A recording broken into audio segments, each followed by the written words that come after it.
It was a beautiful Sunday morning. I decided that it was too beautiful to spend indoors, even though being outdoors meant skipping church. So, I skipped church, and went to the beach.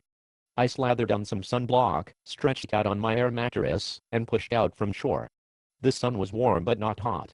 There was no wind and the water was calm and clear as glass. I wasn't tired, but the perfect conditions must have caused me to doze off. Because, when I woke up, the shoreline was a mile away. At first, I panicked, but then I remembered that I'm a pretty good swimmer.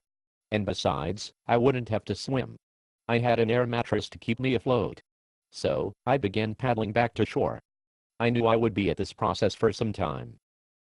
And so, to take my mind off the pain in my arms and shoulders, I set my mind to wondering how I could have drifted so far away, when I had no hint that I was drifting.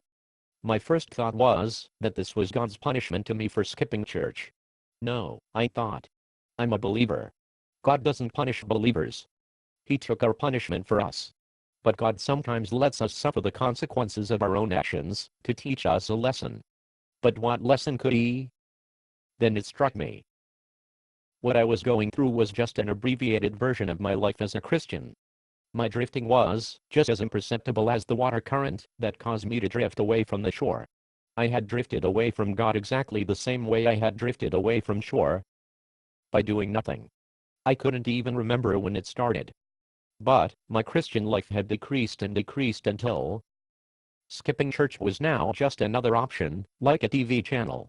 If I was accused of being a Christian today, there wouldn't be any evidence to convict me. Nothing. How depressing. I'm sorry, God. At that moment, I realized that starting down the path toward doing nothing was not a passive thing. When I was saved, God began fastening some invisible cords to me to keep me from drifting away. Bible study, scripture memory, prayer, fellowship, accountability, giving, sharing, and worship. But, one by one, I made conscious but subtle choices to cut the cords. I'm too busy right now. Maybe tomorrow. What I'm doing right now is more important than what I'm committed to. I can always come back to this later. After a while I had cut all the cords, and began drifting away. Worst of all, I didn't even notice.